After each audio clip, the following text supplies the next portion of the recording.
Assalamu alaikum, dear students. Today in this class, we'll talk about news writing style. If you remember, in our last class, we talked about the language of newspapers. And before that, of course, we talked about the parts of newspaper and all. I'll first start from, what to look for in newspapers. Then I'll show you some, examples, like the way, we compare formal and informal, language exactly the same way. I'll show you some examples to analyze how to compare journalistic style or journalistic register with day-to-day, everyday, language style or language register. Then, of course, we'll move towards, news stuff, like what news is and what, how, we can define it. And we'll, of course, if found time, we'll, of course, discuss the news writing structure also. So let's start from what to look for in newspapers.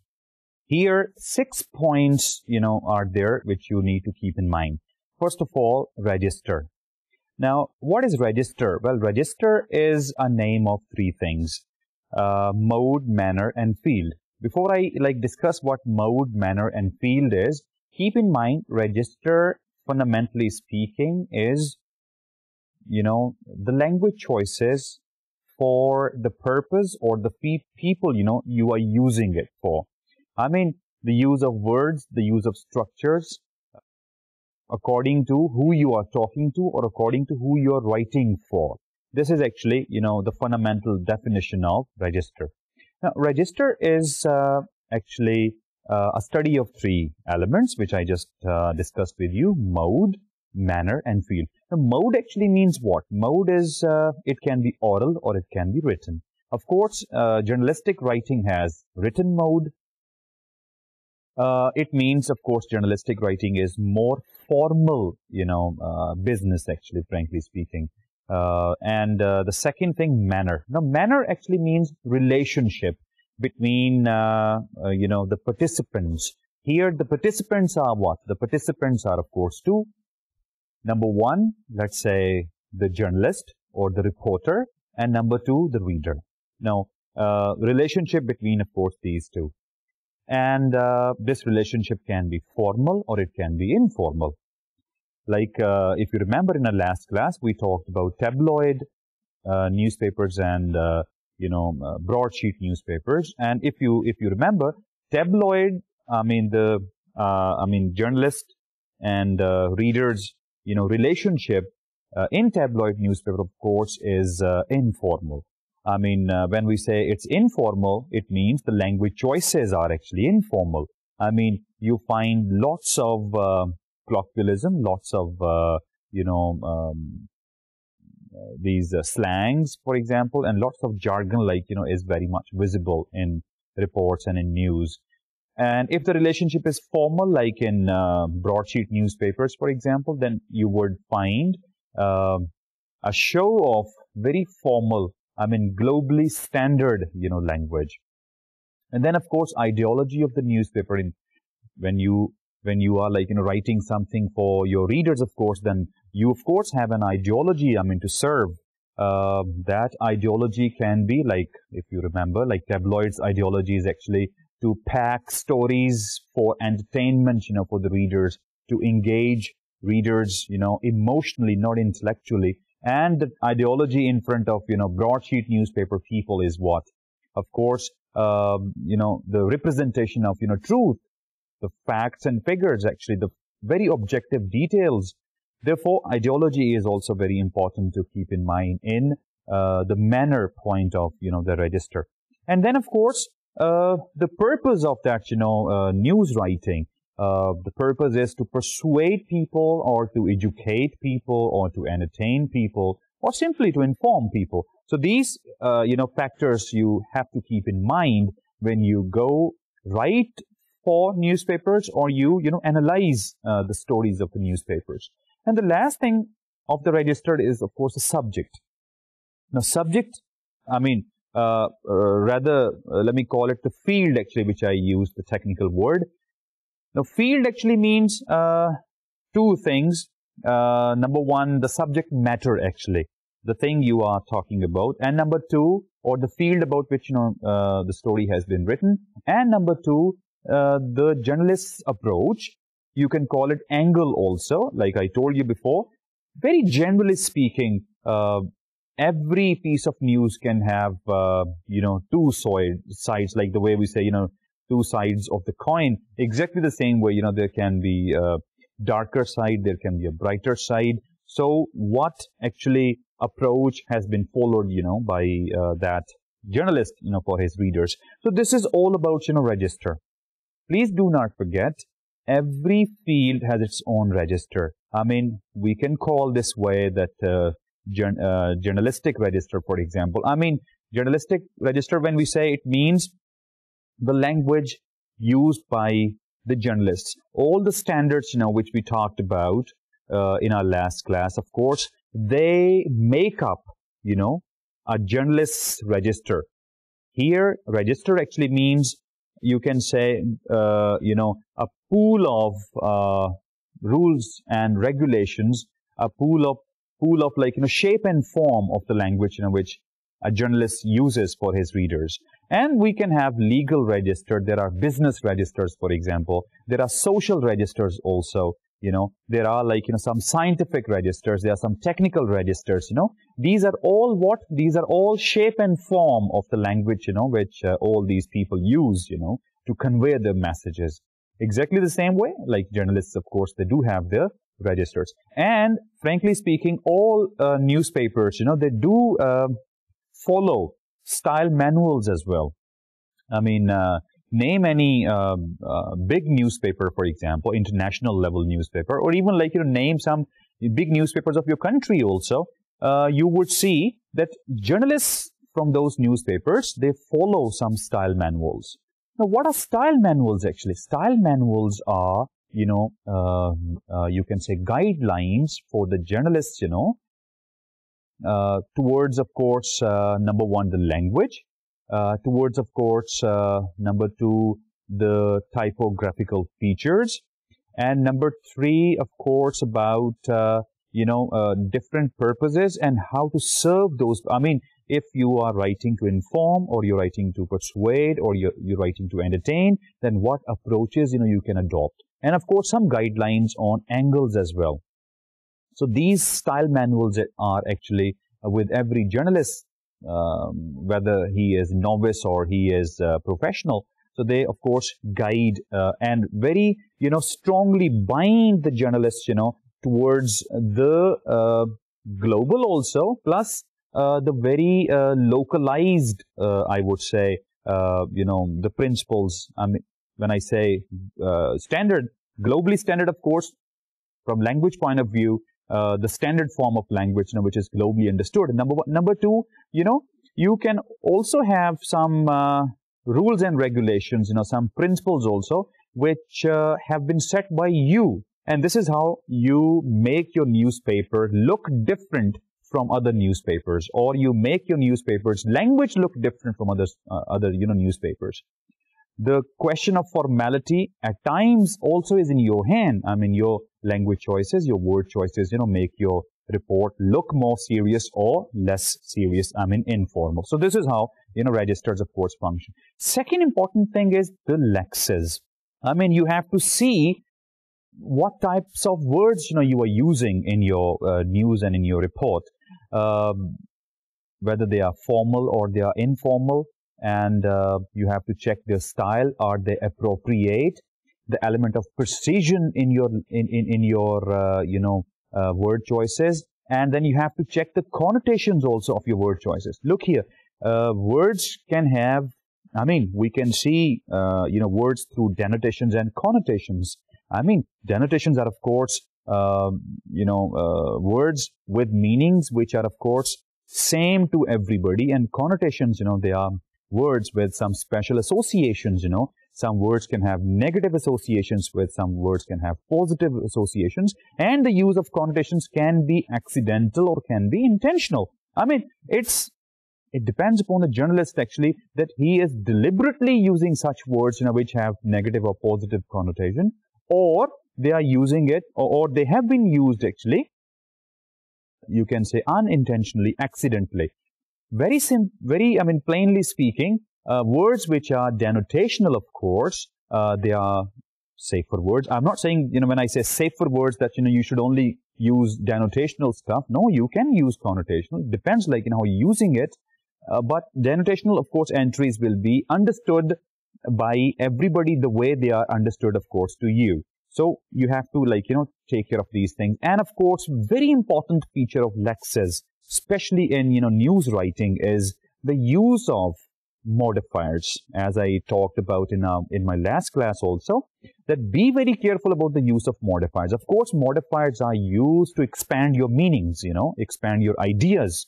But they can also be used to add no meanings but color, no meanings but sensation, for example, to your writing. At the same time, these modifiers actually, they can be used to add facts and figures. They can be used to add concrete and accurate details to your writing. So be very careful about, rather I would say, master the use of modifiers. They can be your friends. You're using adjectives, you're using adverbs, you're using, appositives or prepositional stuff. They can add evidence, to your basic understanding of the report or the news. Another important thing, look, your news will not be complete without modifiers. Take the example of adverb, adverbial modifiers. Like when you talk about, 5W and 1H in news writing, who, what, when, where, why. Look here, when, of course, is an adverbial use. Where is an adverbial use, the place and the time. This is all the function of adverb. So I would advise you that you master the use of these adverbs. And of course, for, not for emotive purposes, I would say, for, factual reasons, actually. Let's move towards the next one. Of course, you have to, check and take care of the grammatical understanding also. For serious writing, there has to be a very good use of simple, compound, complex, and multiple, sentence structures. Of course, the impact of your writing, is very much important. And impact, some, of course, you can say, well, good writing is the one in which, impact is always high or impact is always low. No, excuse me, that's not the case, actually. Good writing is the one in which impact is varied, actually. You can have at places flat impact. You can have at places low impact. You can, of course, take your impact upward. High impact also. And how you achieve it, of course, by the use of, simple also, compound complex also, these types of sentences. It's not the case that, in quality news writing, writers only, confine themselves to the use of simple and complex for very high impact. No, that's not the case. At times, you have to go down to simple and compound sentences for low impact. So, both are important. Yeah. Then comes, passive structures or passive voice, the voice of your sentences, active or passive. Of course, you know that active sentences are in which, stress or is given to actor of the sentence or the action, and passive sentences, where action is more important, so that's highlighted. If you remember in our last class, I gave you an example when a child was locked out of his home, in below zero temperature, and all, if you remember over there, in the whole of the story, most of the sentences, they were, of course, in passive form. Why they were in passive form? Very intentionally, they were made into passive to hide, of course, the agents. The blame shift actually was avoided in serious writing, whereas, of course, in tabloid, you saw that, the blame was shifted on, of course, onto the parents. In serious writing, we use passive, when sentences or when the meanings are negative. So what we do is actually we highlight action. When we highlight action, what happens? Actor is automatically, of course, subdued. So this is how, we follow. And third important in grammar is the good mix of direct and indirectional speech.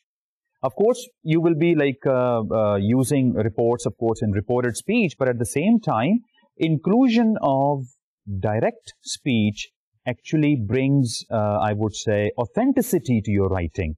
When you are, I mean, of course, the voice, I mean, voice can be of, we call it official voice, or we can call it, public voice. Of course, official voice brings a very, I would say, factual authenticity to your, report. And public voice can, of course, bring a very, I would say, little bit, emotional aspect of that very story, like how public is affected by so-and-so thing. So you can quote exact words, let's say, of let's say if you are it's a crime reporting thing you are doing, so you can quote the words of police officers, you can quote the words of the court, you can quote the words of the government, and exactly the same way the parties, like who are affected by that very report, you can also quote their words as well. So this is how direct quote I would say bring or gives you evidence a lot, and with that pieces of evidence, and of course you can sport your news, and can of course bring variety also in it. So use all the three things in the best possible way. Another point which you have to look for is metaphorical language. Look, of course, we have literal language with very basic dictionary meanings. At the same time, you can use some metaphorical language also. Like you can use some similes as well. You can use some metaphors also. When we use metaphors, actually, we try to actually make abstract, ideas or realities, more concrete and easy to understand for our readers. So that, of course, gimmick can also be used, and it is, of course, used, by the reporters. Then comes, the sources, as I talked before. When you quote direct speech, of course, you are giving space to the sources, like official sources and unofficial sources. It's, of course, important to bring variety in. And the last important thing is, of course, typographical features, which are very important. Like in serious news writing, of course, you can vary the size of, the print, like main headline, of course, can go larger in size. The strap line can also go into a semi-large size. The sub-headline can also go in the semi-large. And then the regular, text, of course, can go accordingly, of course, in standard format. In tabloids, like, of course, we vary, the print size also for the text as well. Well, that's a different, case.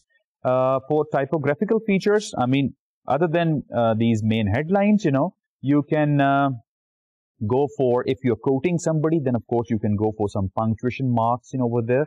In some newspapers, they use, such, I would say, techniques to make your pieces of news stand off the rest of, like, they can put, boxes around, they can put screening also. They can put some broad lines on the head of the news, or they can underline certain part. They can change the color also. They can add some images as well. So this is how, see, they offer message through possibly different forms, so that, not only the appearance of your newspaper or the look of your newspaper could also be attractive. At the same time, certain pieces of news could be, like, in the real sense, highlighted when and, where needed. So these are some 6 points, which you should keep in mind, and rather you should look for when you think of, language choices, and when you think of, what actually, in the real sense, is the language of the newspapers. Now, let's move towards the second part of today's lecture, which is very important. I would like to show you, how journalistic register is different from our day-to-day language register. Or you can say how journalistic register is different from our social register. This is something very important. Let's take a look. I'll, of course, highlight this point with the help of some very small exercises. I'll show you some headlines. You would see the type of language used, and then we'll translate, those headlines into our social registers to understand, actually, the basic fundamental differences. Let's take a look. First of all, you can see on this screen, I have written 5 headlines for you. If I read them, And then we'll analyze, of course, the language choices. First of all, Paul's rigged charges. Now, Paul's rigged is in inverted commas. Paul's rigged charges. Second headline, two caught after breakout drama. Number 3, cabinet reshuffle urged. Number 4, service chiefs gagged. 2 quit. And number 3, James Hall seized in swoop. Very much specialized language in headlines, you can see. Now, if I underline the keywords, like in first headline, Paul's. Now, Paul's is our keyword we have to understand. We have to translate this word into our social register. Of course, then you can understand what Paul's actually means. Then rigged is there, and charges. Now, charge is a word, of course, which is very common, like allegation thing. In the second headline, breakout drama. Now, the drama is a word, which you have to understand. The third one, cabinet reshuffle. Reshuffle is our keyword. Urge is our keyword. Service chiefs. Now, chief is a keyword. Gag is a keyword. Quit is a keyword, which we need to analyze. And then gems, of course, gem need to have its social parallel. Then hall, and then seize also, and swoop also. Now, these words, let's try to understand and change them, change them into social registers to understand the meanings. And then, of course, we will try to translate whole of the headlines into our day-to-day English language. Like, I have taken out all these keywords, which I just read for you. In my second box, you can see over there, chief, drama, reshuffle, gag, gems, swoop, Paul, quit, seek, rig, and haul. Now, these are our keywords. And then I have given some, meanings in no particular order. Let's try to match these keywords, which are from newspaper headlines and their meanings. Like the first, which I have labeled as A, and then, of course, B, C. These are bullets I have put in. Like Jules, it's journalistic. Jules, journalistic register is, of course, gem. Gems. Like in journalism, we are using the word gems. In social register, it's called like jewelry or the jewels. The second one, goods stolen in robbery or taken by police or customs. Now, this is a translation of some journalistic, of course, register. Goods stolen in robbery or taken by police or custom, of course, it's haul, H-A-U-L. Now, haul is a word which is journalistic register, I would say, and it's translated into goods stolen in robbery or taken by police or customs. This is, haul is a newspaper language actually, and goods stolen is our social language. The third one is falsify. Falsify is our social language. Its translation into newspaper language is what? Rig, R-I-G, rig. And the third one, director, high-ranking officer or official. Its newspaper translation will be chief. And raid, that is swoop, S-W-O-O-P. Now, swoop and raid. We, of course, do understand very commonly the word raid. I mean, the police raided or they were raided actually. And its journalistic or newspaper language will be swoop. Next one, look for, ask for is, of course, seek or sought. Silence, censor, censorship will be gag. Like if we say censorship on, let's say, newspaper, so we'll say newspaper gag. Newspaper gag or media gag. Now, media gag actually means censorship imposed on media. I mean, newspapers cannot publish or print everything. Radios cannot broadcast. Televisions cannot telecast everything. So that actually gag stuff is. Then comes what? Exciting or dramatic event. Its newspaper word will be drama. And rearrange will be reshuffle.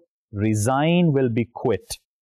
What I'm trying to tell you is, let's say you want to write in the headline. Excuse me, I'm talking about headline, not talking about the body of the news actually. So if you want to write somewhere in headline that somebody resigned, so newspaper language will not be that, you write so-and-so resigned. Better you go for so-and-so quitted. Okay. So if you want to say like, some police raided, so you can say police swoop. And if you talk about, let's say, censorship, silence, then of course you can, no need to say like, the word silence or the word, censor, you can simply say media gag. So these are the meanings, of all these keywords which we actually took out from, these headlines. Now, let's try to place these headlines along with the full-fledged translation. Again, on the slide, I have given you, of course, there's 5 headlines are there, and then the 5 full-fledged translations. I'm going to read the translation. I mean to say, I'm going to read social, you can say, register of these journalistic register of these headlines, and you try to match these, okay? The first one which I'm going to read for you is, allegations have been made that election results were falsified. Now, the word falsify, if you remember, that was rig, okay? Now, you can very easily match polls, rigged charges. Now, here polls means elections, and rigged is what? Falsified. So, A is matched with the first headline. Second one, police raided a house today and took possession of jewelry stolen in a recent robbery. Now, here, in this translation, raid is a word which you have to match with, and then jewelry you have to match with, okay? Let's find out which headline actually goes with. If you see in out of our 5, headlines, Gems Hall seized in swoop. So gems is matched with the jewelry, and swoop is matched with the raid. So second, translation, second social register is matched, of course, with the last headline, which is Gem Hall seized in swoop. And let's see the third one. Police are hunting 2 men who made a daring escape from prison by helicopter. Very easily, we can cling ourselves onto our second headline, 2 sought-after breakout drama. So these are matched. Next one, senior officers of the armed forces have been instructed not to talk to the media, and as a result, 2 of them have resigned. So in this sentence, that very keyword, which we translated as silence or censorship or censor, now you can very easily pick up the one which, goes very much with it, and that is where service chiefs gagged to quit. So, silence was imposed onto them. They were requested not to, speak to. So the 2 of them, resign. And the last one, of course, strong appeals have been made of the Prime Minister to make charges in his ministers. And that is what you can, third headline, if you see, Cabinet reshuffles urged. The main aim and objective of this exercise is that I could highlight in front of you, I could, illustrate through this example in front of you how journalistic register is different from a social register. Why I'm telling you this? Look, when fresh journalists, they come and join some media, for example, then they are asked to, go and report and write, some news. So what they do is actually, yes, very, since we have 5, W's and 1 H, element, quite, it has actually become a cliche stuff, in a way, that news is what, well, it's facts collected around or according to these, 6 questions. So those novice journalists, very easily they can go and they can collect information about who, what, when, where, why, and how. But when comes the time to, sit down with the pen and paper in your hand and dress up that piece of news into journalistic writing, there they collapse. What mistake they make? Very simple. They do dress up, They do dress up the whole story in some language, but that language is not journalistic language. What mistake they make is, they translate that story into very social register. And when they do it, that's considered, of course, a mistake, because every field has its own register, which we people are supposed to very strictly follow. So this is actually the basic purpose, the basic aim behind telling you this, that you have to see how journalistic register is different from social register. The way, in our previous classes, we were talking about, how formal writing is different from informal writing. If you're writing for the people, who are in very formal relationship with you, you cannot write the way you write to your, friends or to your subordinates or to your, some juniors or even to your opposite numbers. You have to learn the art of writing, how to make your writing formal from informal, exactly the same way.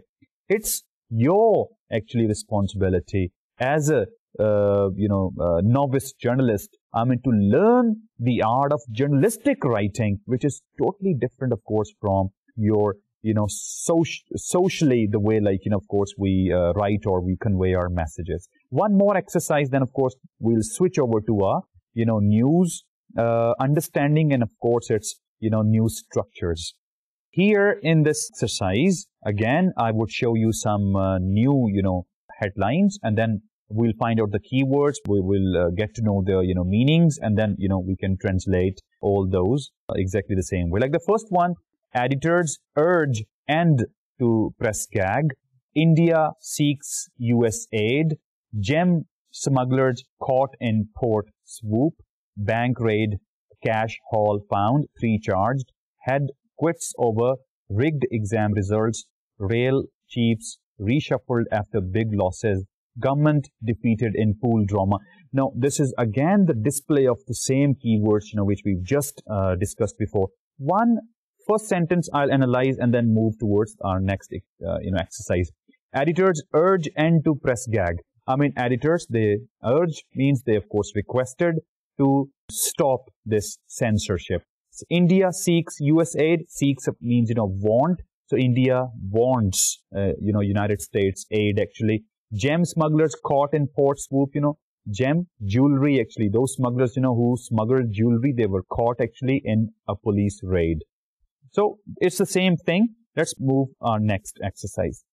In this exercise, I have again underlined, taken out those keywords. Let's take a look of those. The first one is, move, then is oust, clash, quiz, woo, plea, bid, ban, foil, back, halt, and flee. These are, some words which are very much important part and parcel of, newspaper language. Let's see their social translations. Like move, you can see move means action. Then comes oust. Oust means to force out of office. Move means action. And oust means, if you oust someone, it means, you are forcing that person to leave that very place. Clash is, fighting. Quiz means if you ask someone questions, so you can say he was quizzed out. Woo is try to attract. If you try to attract somebody, so you can say woo. The word woo you can write. Plea is what? Plea is strong request. Bid is attempt. Ban is to prohibit. And then comes foil. Foil means, to prevent. Back means to, support someone. Halt means to stop. And flee means run away. Now, these are the keywords. So this is how journalistic register is different from our social register. We should try to follow the registers very strictly. If we are writing our messages in social setup, we are going to, of course, follow the rules and regulations, which, of course, take us towards social, register. And if we are into technical writing, then the technical registers are there. And if you are writing for the news or generally speaking for the media, then, of course, you have to follow the rules and regulations, the principles, of course, which have been designed, by, or which have been, demanded, actually, or expected, by the people in this media industry. Now, after this, I'll move towards my last part of the lecture, which is, I'll, of course, discuss in this part with you what is news and the structure of news. Okay, if I ask you the same question, that what's news, of course, you can have your own style of, explaining or defining this concept. Very frankly, very generally speaking, news is something which is out of the ordinary, something which is, unusual, something which is not usual order of the day. If you go and ask 100 people define news for you, you would find so conflicting definitions or concepts or ideas about it, that you of course will be confused and perplexed actually, that which one you should follow. If I try to sum up all the existing concepts or the existing views about news, then I can find two schools around us who can define news in front of you, and of course the one which suits you, you can pick and choose. The one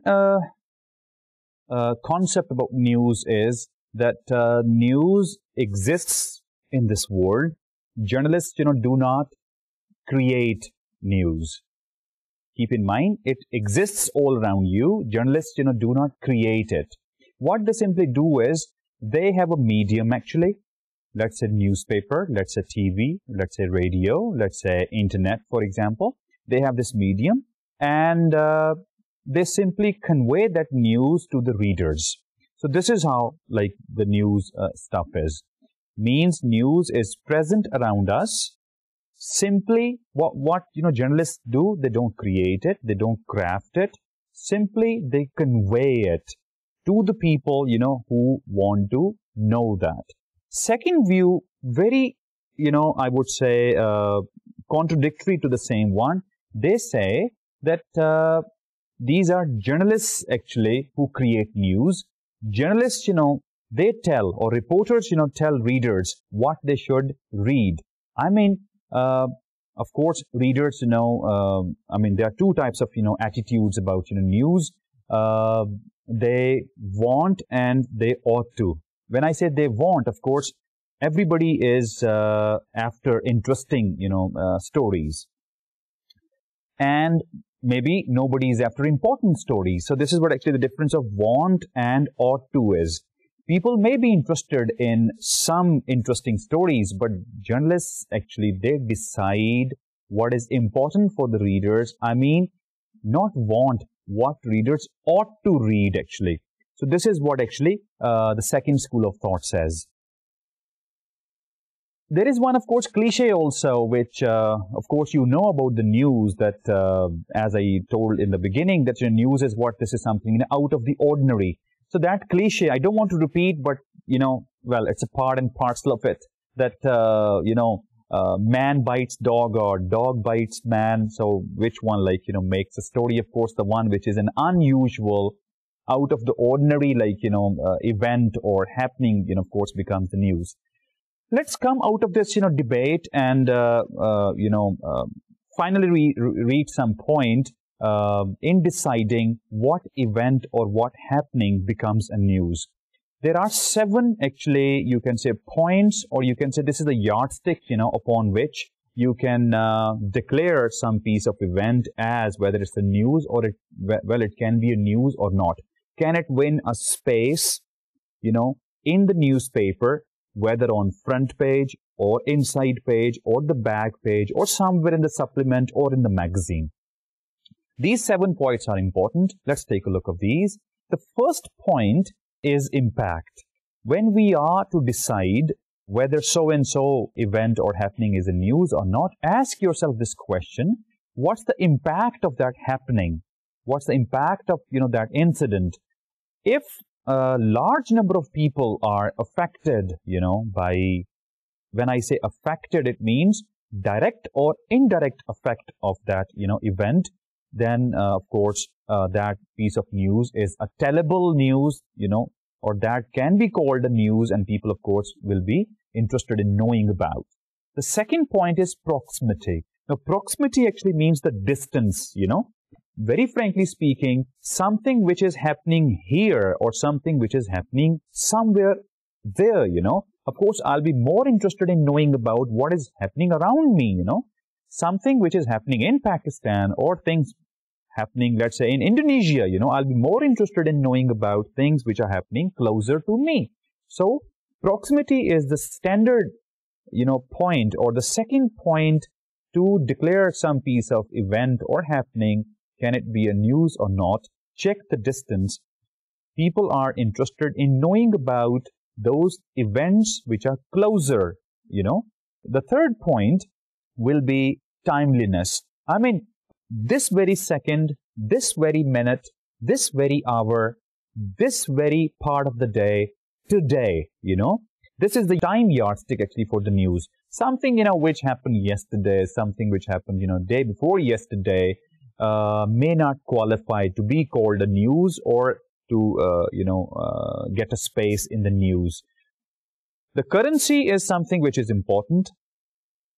Right now is more important. If you compare like even the early morning event to this, early evening event, this early evening events will be, of course, more important. They'll be, of course, given more space. Maybe the events like, which occurred in the morning, they will be summarized and presented. So this is how like, things will be, done. The next point is prominence. Look, who makes the news? Very frankly speaking, elites, When I say elites, it means the celebrities, for example, the famous people, let's say actors and actresses, let's say, the people of the specialists actually of their fields, they are called elites. They make the news. People are interested in knowing about, their life, in knowing about, what they are doing, how they are doing. So another important point, if there is any incident happening and some elites are, very much part and parcel of that, event or happening, that can become a news, of course. The next point is novelty. Unusual incidents, unusual, events, something which do not occur every day, something which is, blue moon activities, for example. Once in a blue moon, if they happen, people, of course, will be very much attracted to, and they would be like, wanting to know more about the details and all.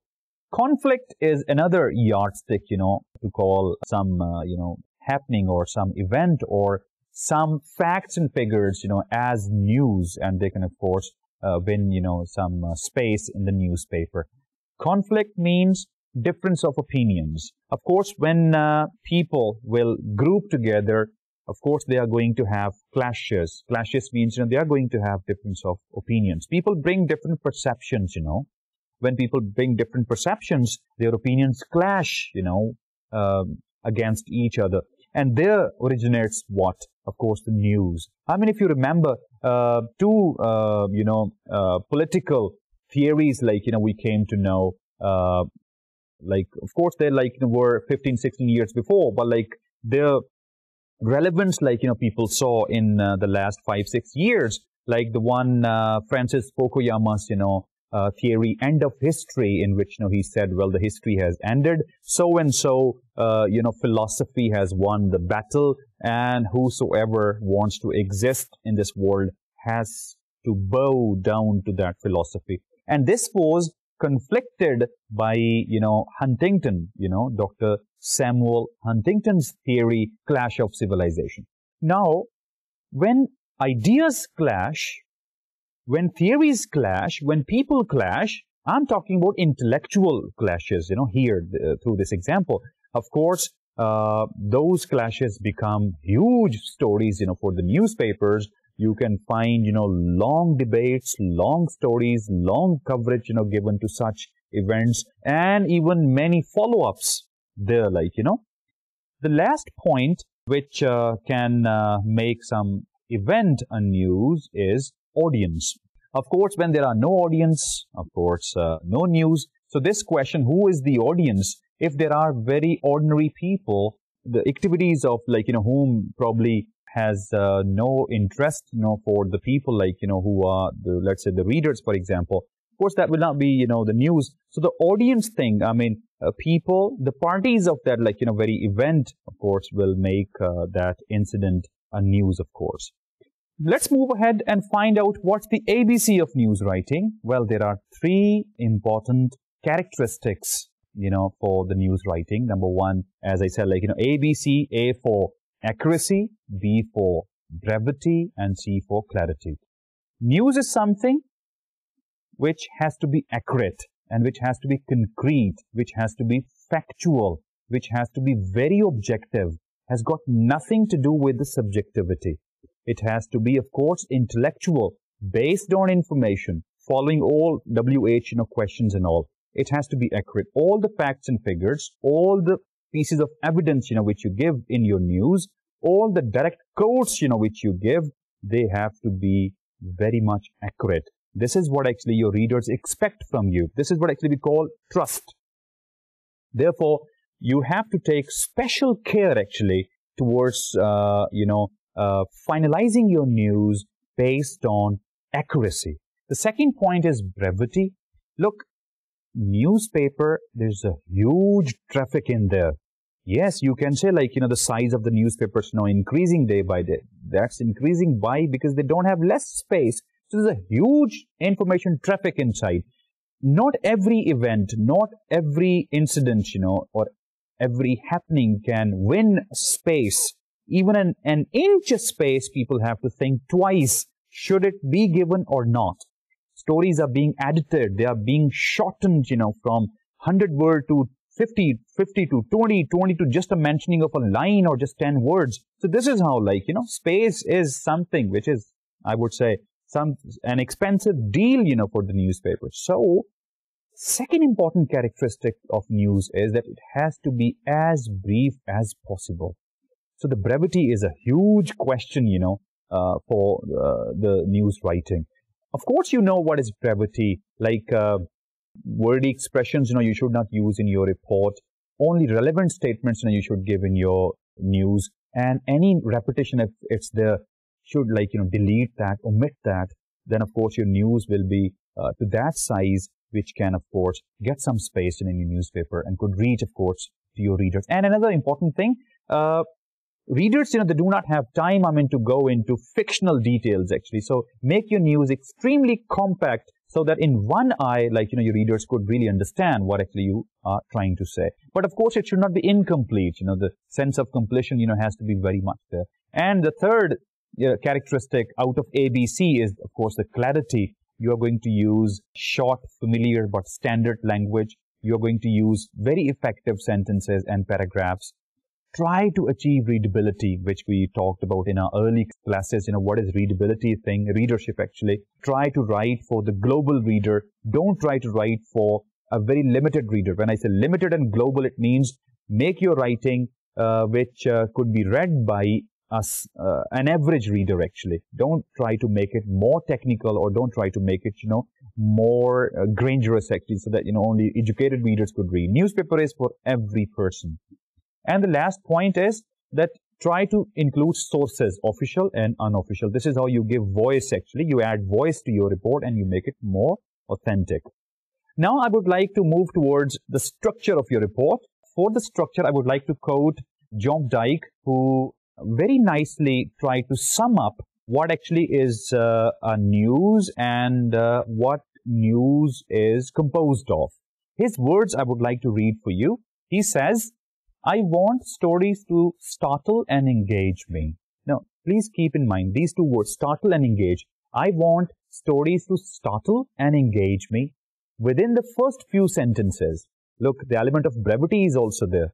And the element of that attraction is also there, the typographical features also. And that very eye, what to bring in your headline and what to bring in your strapline and what to bring in the body of your text. I want stories to startle and engage me within the first few sentences, and in their middle to widen or deepen or sharpen my knowledge. Very nice words, he's trying. In the middle, widen, deepen or sharpen my knowledge of human activity, and to end by giving me a sensation of completed statement. In this, quotation by John Updike, what he's talked about three things. He talked about the, let's say, the opening of the news in very general words, the development of the news, and the summing up of the news. These 3 points he talked about. From this very intelligent quote, I would like to highlight, for you, the structure of news. What he talked about is, now on slide you can see one, inverted pyramid. Well, inverted pyramid is the news structure, actually. If I just explain you why inverted pyramid means actually the most important first, second most important second, third most important third, and then, of course, the wind up. Now, let's try to fit the same quotation of John into inverted pyramid. What he said, I want stories to, now you can see I have sliced my inverted pyramid into 3 sections. The top uppermost section, he says, I want stories to startle and engage me within the first few sentences. Look, when I say I want to startle and engage within the first few sentences means he's talking about the lead of the story. I mean, headline is something, and strapline is something, subheadline is another thing. But now we are talking about the body of the news, and he said, first few sentences to startle and engage me, that's the lead of your story. And then he says, in their middle, to widen or deepen or sharpen my knowledge of human activity. This is called nut graph. And in the end, and to end by giving me a statement of completed statement, this is called the close. I would like to call it a day right at this point, and from the same point in my next class, I would, try to, of course, highlight the same points of John, and I would try to, explain you the news structure in detail by, of course, talking about the lead, the nut graph, and, of course, the closing of the news. With this, take care of yourself. See you next time, of course, with the news writing, of course, with the details of lead, nut graph, and the closing. With this, bye-bye.